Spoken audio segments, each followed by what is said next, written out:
By the way, was that the cat on the right? Was he trying to eat the snail, do you I think? think so. I was really like I found it strange that people thought it was like calming and whatever. I thought it was suspenseful. Like Did you think the other cat was trying to protect the snail? I think Or was he just trying to groom the other I cat? think the other cat was like not even aware that there was a snail. I almost, like, the narrative I constructed was that he really liked the snail, and he was pretending to groom the other cat to keep the other cat from eating him. Yeah. But it's also possible that the cat was just kind of sleepy and this snail came on his paws and he didn't care. And then the other cat is there and he's like, "Oh, hey there." If they had been listening to music and laying on a pile of comic books, it would have been like looking into your dreams.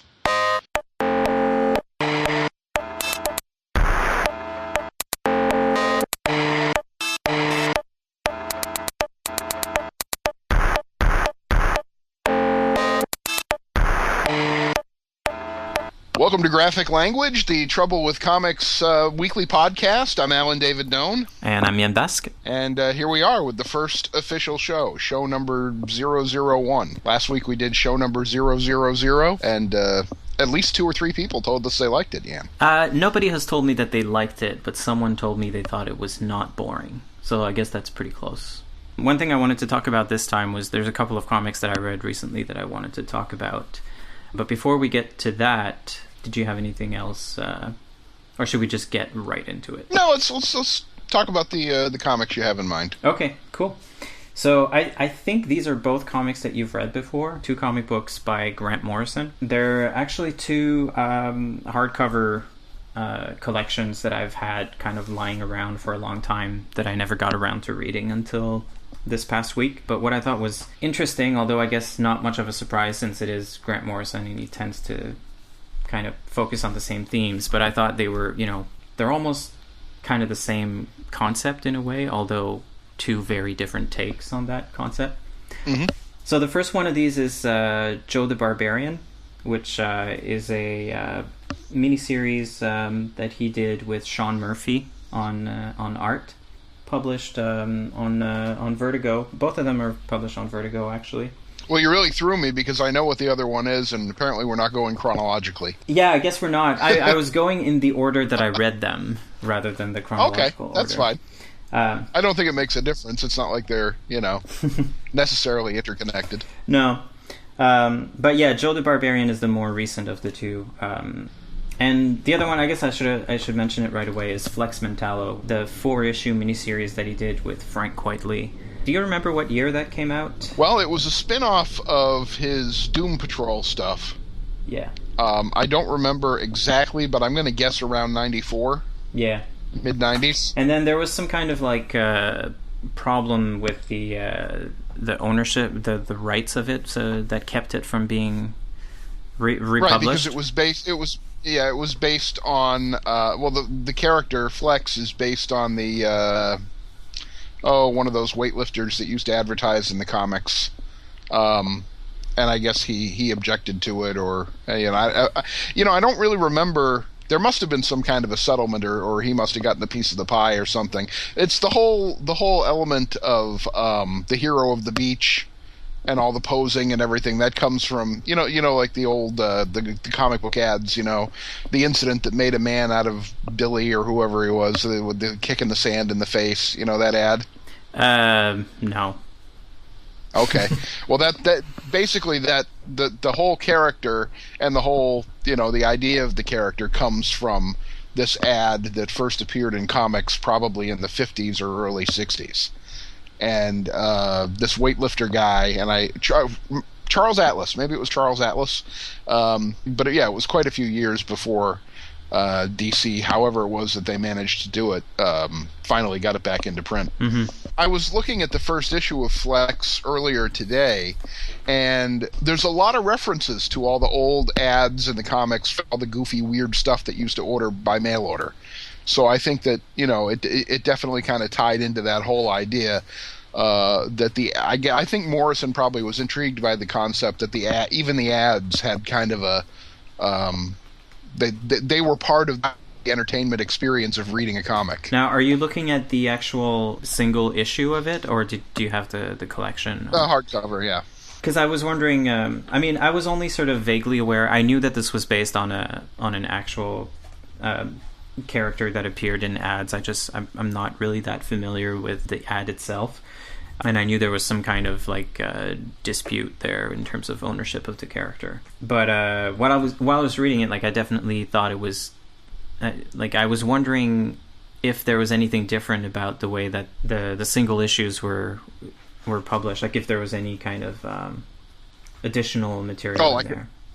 If they modified it, or yeah, I mean, it's just because it's like it's one of these comics that's so sort of like conscious of the fact that it's a comic, you know, and they right. I like the way that they've sort of incorporated the covers in the hardcover collection, and they've even kept like, you know, like they're like incorporated in the art is these kind of like fake stickers on it and like the price tag or whatever, and right, and stamps and that sort of thing. Yeah, so it's very kind of like self-consciously sort of aware of the physical comic book as a thing that you're holding in your hand, and I guess like having an actual single issue would kind of reinforce that in a way that is maybe a little bit lost if you're reading it in a collection. Yeah, reading a comic book, especially an old comic book, which you know the covers of Flex Mentallo try to evoke, is a very tactile experience, and it even kind of goes to what we talked about last week about the print quality and the vividness of the colors of comics from like the 50s and 60s. And I think, you know, like the cover to issue number 2 of Flex is a tribute to EC Comics, and those are, if you've ever held an EC comic, any of them in your hands, but especially like the science fiction or the horror ones, everything is a part of the experience. The ads, the smell of it, the look of it, the, you know, did the distributor stamp the delivery date on the cover, that sort of thing. And that's all the kind of stuff that you don't really see anymore on modern comics, because obviously the distribution system is so different. But I think that it's pretty clear that from the stuff that you see in sort of the margins of Flex Mentallo, Morrison and Quitely were trying to evoke that feeling. To the best of my knowledge, the only thing that's different about the hardcover versus the original comics is I'm pretty sure the hardcover was recolored. The colors are a little more muted, and they also did that with The Killing Joke, with Alan Moore and Brian Bolland's The Killing Joke. I don't know why that became a thing. Maybe because they were expensive deluxe hardcovers, they didn't want them to look garish and childish. But I have to say, in both cases, I preferred the original coloring. Oh yeah. Yeah, I don't really care for it just looks kind of washed out to me. Yeah, the reason I was saying earlier that it's kind of, they're very similar in some ways, that both comics are kind of about a character who is sort of drifting in and out of reality because of some very real physical distress. In the case of Flex Mentallo, it's the comic book artist, creator, whatever, who's at the beginning of the comic, he's just kind of taken a bunch of pills, he's committing suicide, and he's kind of like throughout the entire comic he's on the phone, you know, with this kind of helpline kind of like distress line, and he's just talking about comics and about whatever. And this whole time, as the drugs are taking effect and sort of making him weaker and kind of making him more and more disconnected from reality, he's sort of going kind of deeper into this kind of like alternate universe of imagination or whatever that the whole comic is about, which is the universe of the superheroes. I think drugs would be a lot more popular if they really worked that way, don't you? Yeah, drugs are pretty popular already, though. Well, that's true. And then Joe the Barbarian. Have you read Joe the Barbarian? Or when it came out, Flex Mentallo, I number one, I have it right here in front of me, and number two, have read it 3 or 4 times. Joe the Barbarian I read once, and I really don't remember much about it. Well, to refresh your memory, the story is about a young boy who is diabetic, and at the beginning of the comic, his mom drops him off at school, and he gets like bullied by some kids. She had given him some candy to eat during the day because he has to keep his blood sugar, at a certain level or whatever. And they steal that from him. And then when he gets home in the evening, his blood sugar is dropping, and he's going into this kind of shock or whatever. Hypoglycemic shock. Yeah, exactly. That causes him to sort of hallucinate like this crazy sort of like fantasy world, and he's sort of making his way through his house and sort of interacting with like all of his toys and his pet rat and all the kind of like physical obstacles of the house as he's trying to make his way downstairs to get like a can of soda or something just to kind of get his blood sugar back up. But it's kind of translated into his mind as this sort of like epic, adventure. I'm going to have to go and read this again. I mean, what I thought was kind of like very similar between the two is obviously like physical distress that then causes this kind of opening of the mind to this alternate reality. That's a very, very good connection. Mm-hmm. Yeah, I never made that, never drew that similarity, but you're absolutely right.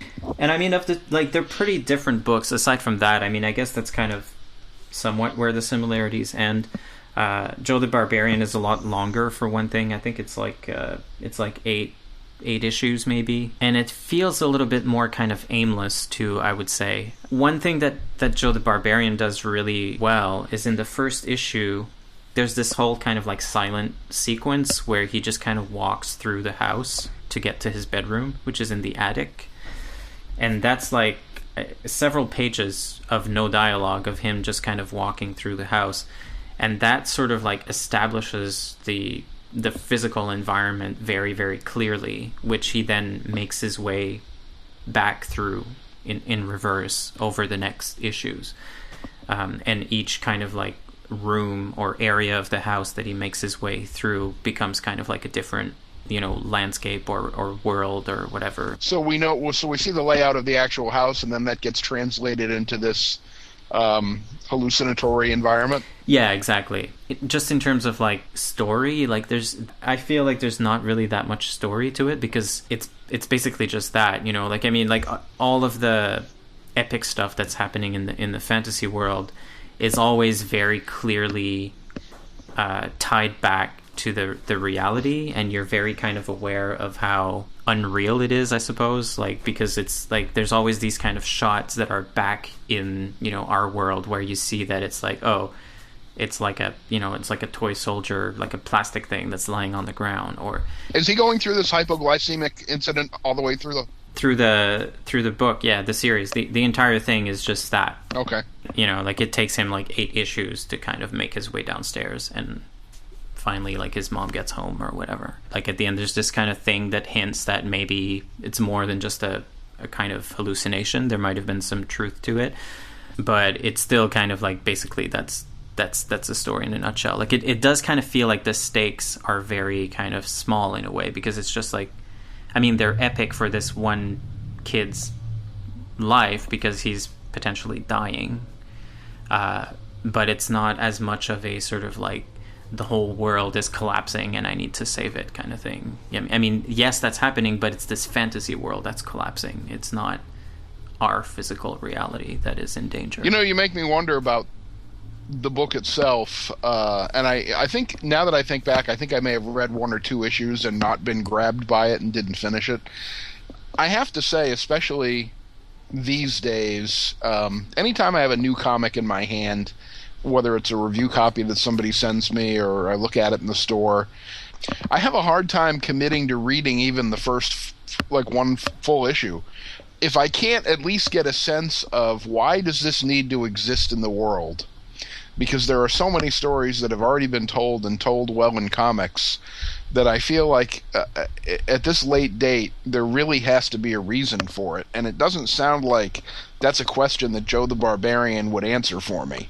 It doesn't sound like it's a book that needed to exist versus Flex Mentallo, which I think made more of a statement, and it was actually about things. Maybe. I'm not sure that's really as much of a concern of mine in terms of whether things need to exist or not. I mean... Well, it's not so much the need to exist, I guess, as, convincing me that this is something that is going to be of any value to me at all. Because there's just, I don't see a lot of new stuff that really, you look at Kirby or Ditko or God, even, later on, Frank Miller or Simonson or Chaykin, boy, you always felt like reading those comics, like, boy, they just had to get it out into the world.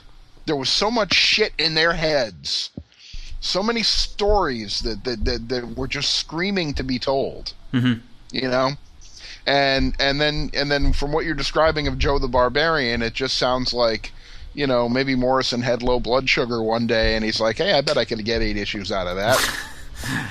Yeah, I don't know. I mean, for me, like, really nice art will go a long way. And that's one thing that this comic does have. Like, I really like Sean Murphy's art a lot.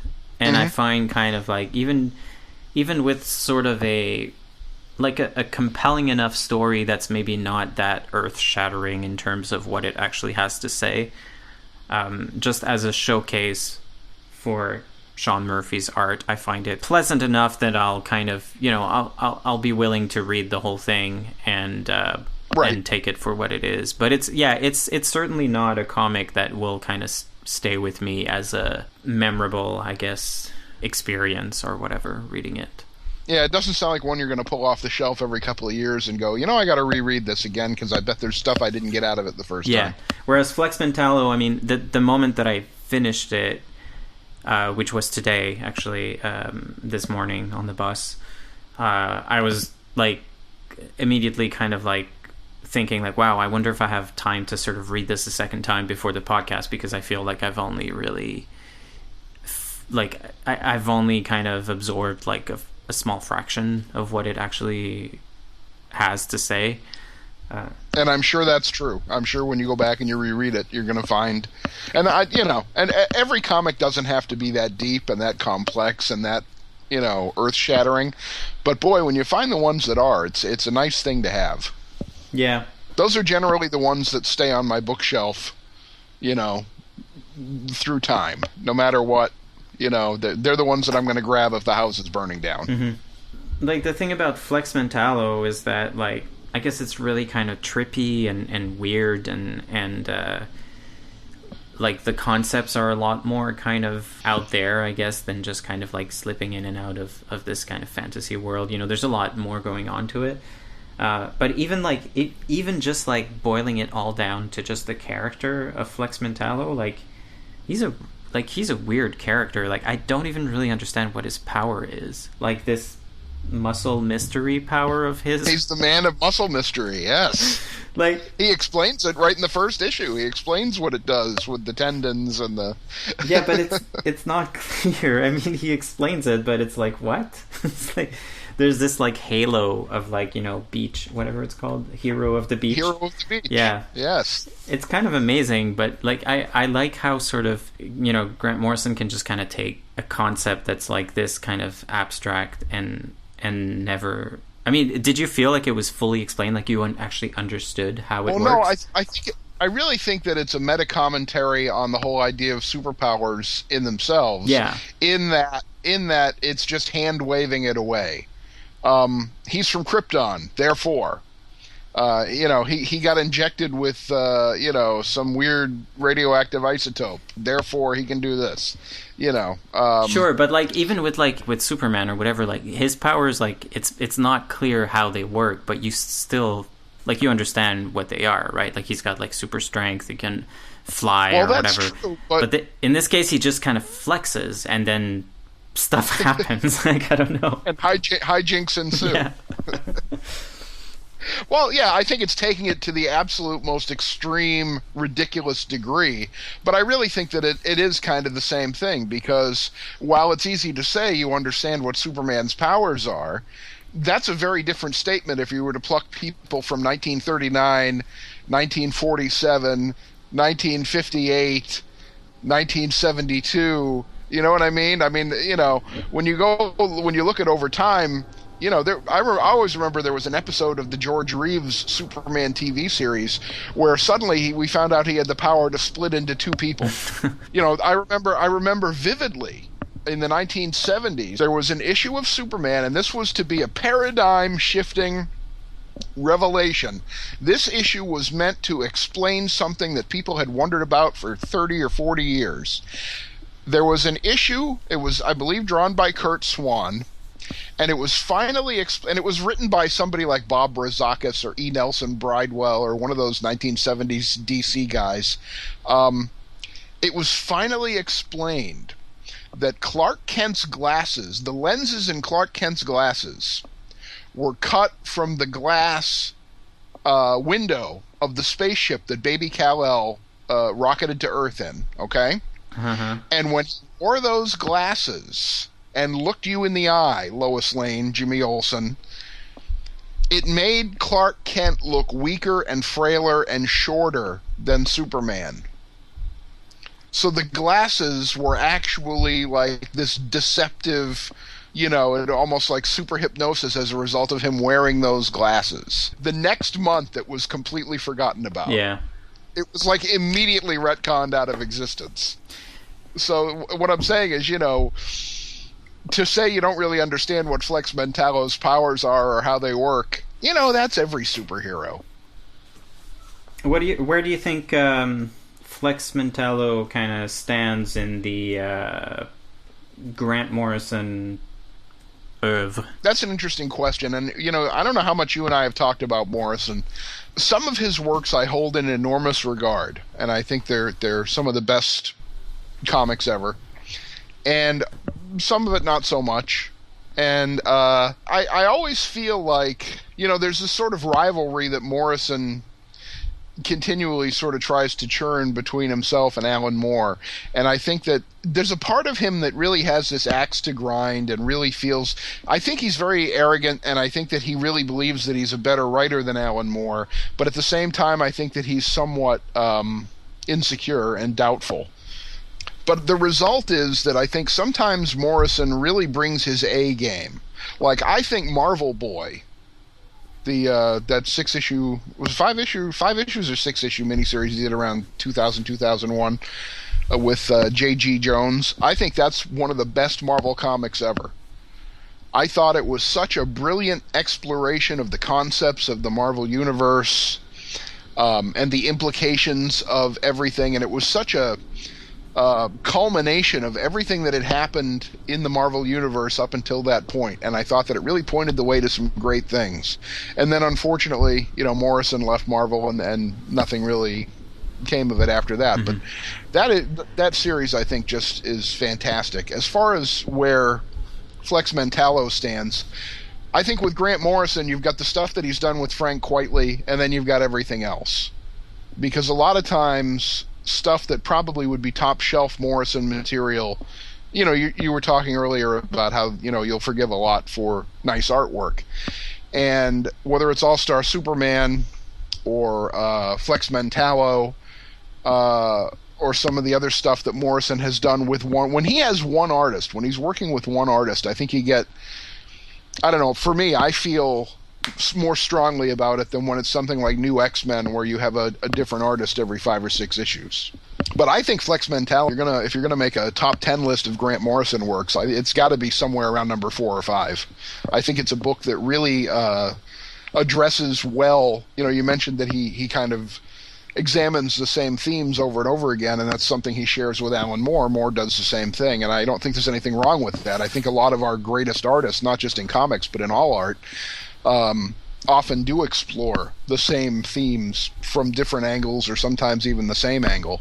And I think Flex Mentallo is one of those books that you look at and you really go, you know what, I don't necessarily understand it all, but I can see that this is an artist really trying to honestly work through his interests and create something that makes a statement about what fascinates him.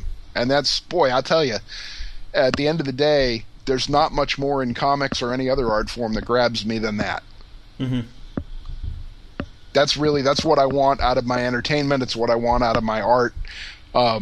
I want to get that sense that here's somebody who really sat there for 8 or 10 hours a day, honestly exploring what it was he wanted to say, and he did his goddamnedest to tell me. And I feel like that happens with Flex. Yeah, I think there's something to be said for how concise it is too, because a lot of those other places that Morrison has explored those same themes, it was kind of like part of longer runs that were maybe sort of uneven or that had a lot of other kind of shit thrown into it, whereas this is really kind of a like the Invisibles.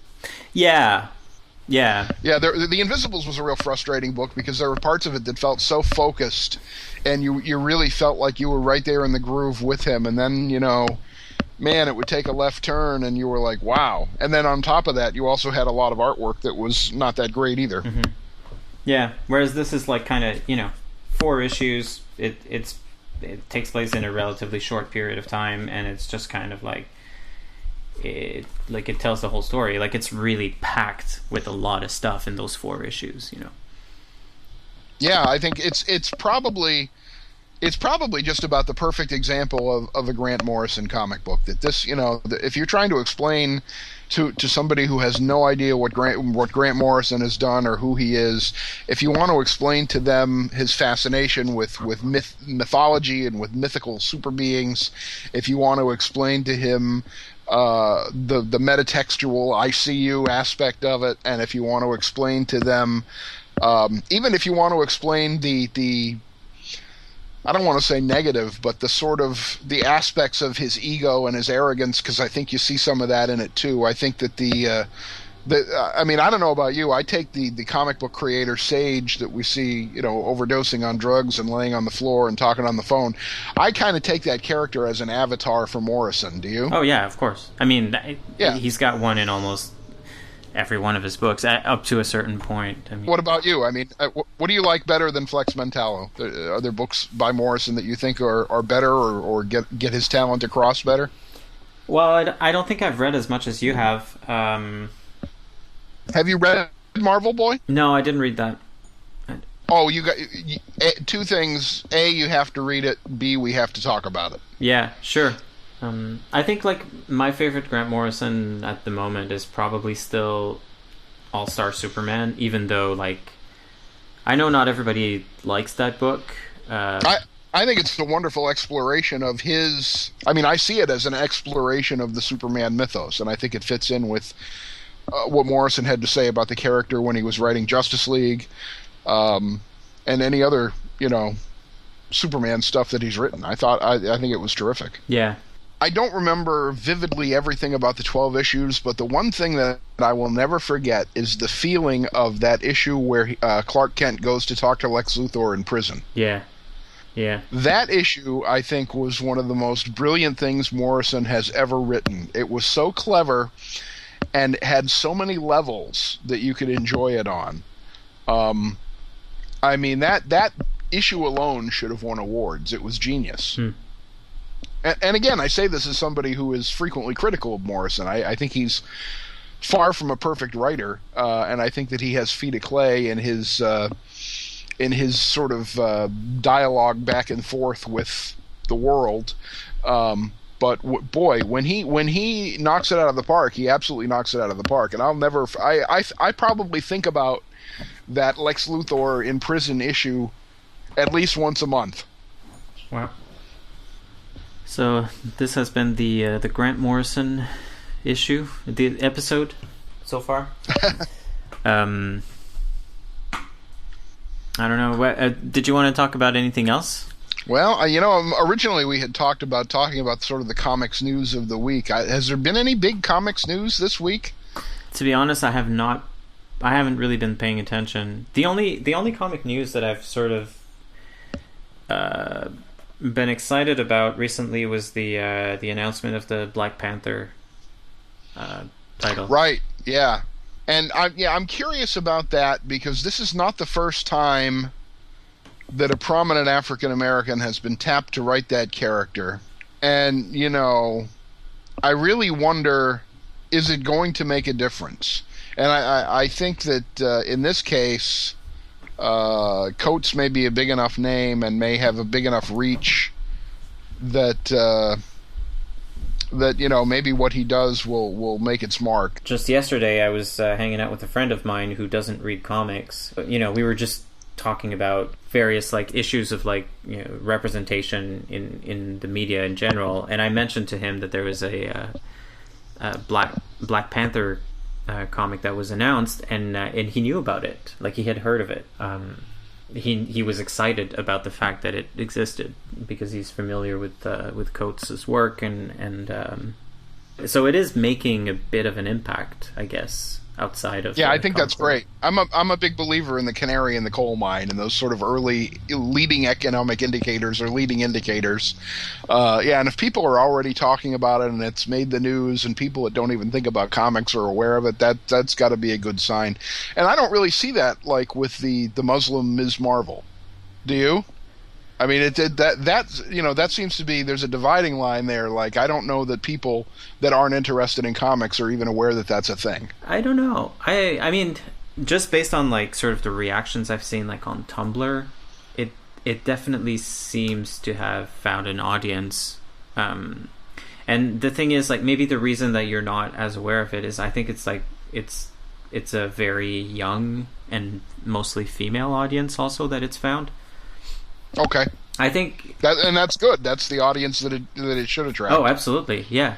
So I think it's hard to sort of like to measure the sort of like the scope of it, because, you know, you see these stories on Tumblr or whatever, like of kind of kids that are, you know, excited about having a superhero that, you know, they can relate to, or that they can see themselves in.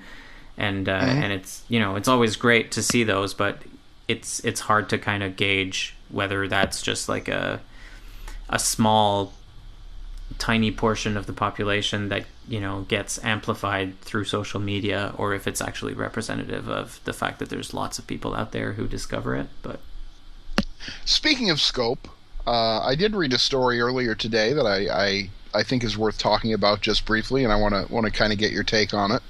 Dark Knight 3, which I prefer to call Dark Knight 4 because Holy Terror was really Dark Knight 3 with the serial numbers filed off. I look at all the plans. DC just today or yesterday at one of their big, you know, come to Jesus meetings that they have with the retailers, they were showing off all the various formats that this is going to have, and there's going to be a mini comic sewn into it, and then there's going to be a hardcover of each issue. And I don't know about you, this looks to me like the biggest retail clusterfuck in the history of DC Comics. Oh yeah. You know, you have to remember, and I'm sure you'll remember vividly, you know, when Dark Knight Returns came out in '86 or '87, and I'm joking, I know you don't. But the thing is that was a book that attracted people outside of comics.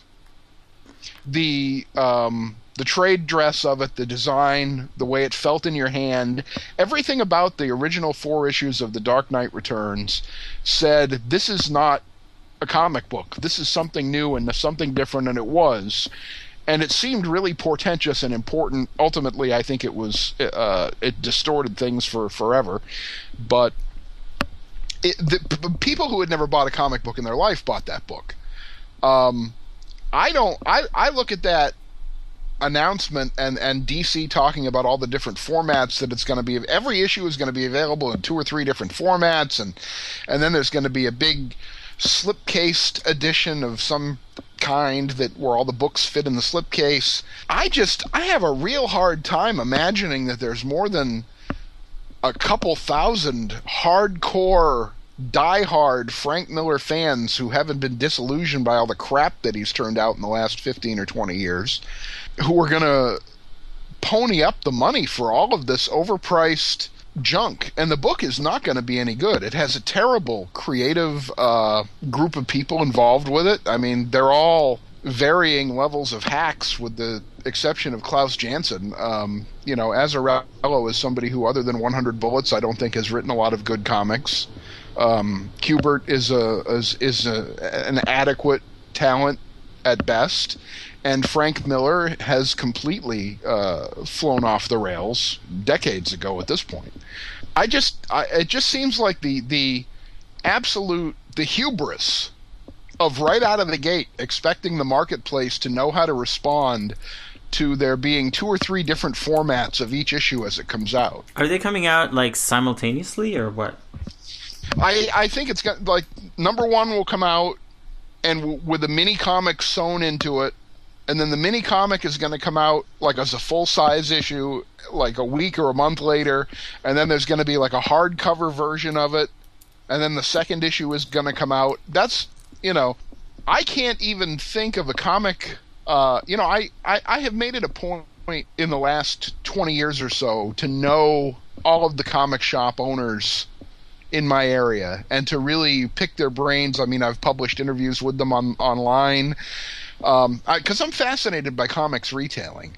And Brian Hibbs, I think last week, and Hibbs is somebody who I often don't agree with, but he had a column, I think it was on Comic Book Resources, that was absolutely that I'll look it up and I'll send you a link, because he explains how he's trying to figure out how many copies of it he should buy, because he really is struggling with, Hibbs is a guy who believes you figure out what does this book most resemble in terms of what its content is and how it's being marketed, and then he tries to judge how many copies he should order for his store, right? Mm-hmm. And I think this is a book where you go, how could you possibly even begin to figure out? I mean, if I was a comic shop owner, I don't think I would order any copies other than the ones that were pre-ordered by readers who told me they definitely will be buying a copy of it from me. Well, because I think you underestimate the power of the Frank Miller name still today. I mean, because the thing is, as far as kind of more casual comic book fans who are not as into it as we are, who don't follow the news as much, and he's still he's a really, really big name. I mean, he's probably the biggest name in comics, right? Other than maybe Neil Gaiman. I don't know. I just think of the Spirit movie that he directed, which was a disaster. I think of Dark Knight Strikes Again, which was a disaster, creatively, if not sales-wise. And I think of Holy Terror, which I think is the best indicator of what Miller is going to contribute to this Dark Knight 3. I agree, but the thing is, people might not even know about those. Because people who go to bookstores, right, they know Sin City, they know Dark Knight Returns, and they know Batman Year One, and then they walk into a comic book store and they're like, "Hey, do you have anything by Frank Miller?" And okay, so they go in, and the retailer tells them, "Yes, he's coming out with Dark Knight 3." And they say, "Well, order me a copy of that." And then the retailer says to them, "Well, do you want the newsstand copy with the mini comic sold into it? Do you want the hardcover blown up version of or do you want the other version of it?" Well, I'm not talking about people who are coming in to order stuff. I'm talking about having some copies in your store so that when these people walk in, you can be like, "Hey, here's a comic by Frank Miller. You should buy it." So I think you would order more than... See, now even they're all going to have variant covers. How do you know which one to buy as this reader who's not really that familiar with what's going on? See, I think at any angle that you come at this from, it's just confusion and chaos. Yeah. I think it's confusing and it's ridiculous, but I still think they're going to sell a shitload of it. Well, I think they'll sell a shitload of them to retailers. I question whether they'll sell a shitload of them to readers. It just seems to me that if they had used the original Dark Knight Returns as the template and done 4 issues or 6 issues or however many issues it's going to be, and then you do the cash-in with the hardcover version and the Absolute Edition and all that other stuff, I think that the market would know how to respond to that. I just really wonder if it isn't going to cause some people to just throw up their hands in confusion and then say, I'll wait for the Absolute Edition or whatever. Yeah. What can I say? It's ridiculous. I mean, I'm not gonna argue against that. Should we bring this to an end? Any final thoughts? I'll read some comics and you read some comics, and then next week we can talk about some more comics. Yeah, that sounds like a good plan. Maybe we should tell people where they can find us in case they randomly stumble upon this MP3 file lost on the internet. Well, that is a thing that could happen. Yeah. Graphic Language is a product of Trouble with Comics, which is at troublewithcomics.com. We'll be on iTunes soon, and we'll have sort of various ways that people can subscribe to this or whatever at that point. Yeah, we're getting that figured out, I guess. Yeah. What if people want to send us some messages? Can they reach us on? Maybe we should give them a Twitter handle. Send us something on Twitter at TWC Tweets. TWC TWEETS. That's the Trouble with Comics Twitter feed. Yeah, that's a good way. Good way to get in touch with us. And I guess we should probably create an email address too. See, we really haven't. We haven't. We're still making it up as we go along. Yeah. Thanks for listening, everyone.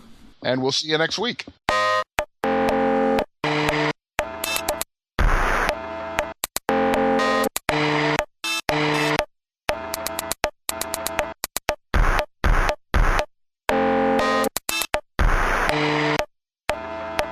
Read my goddamn blog if you want the answer to that question.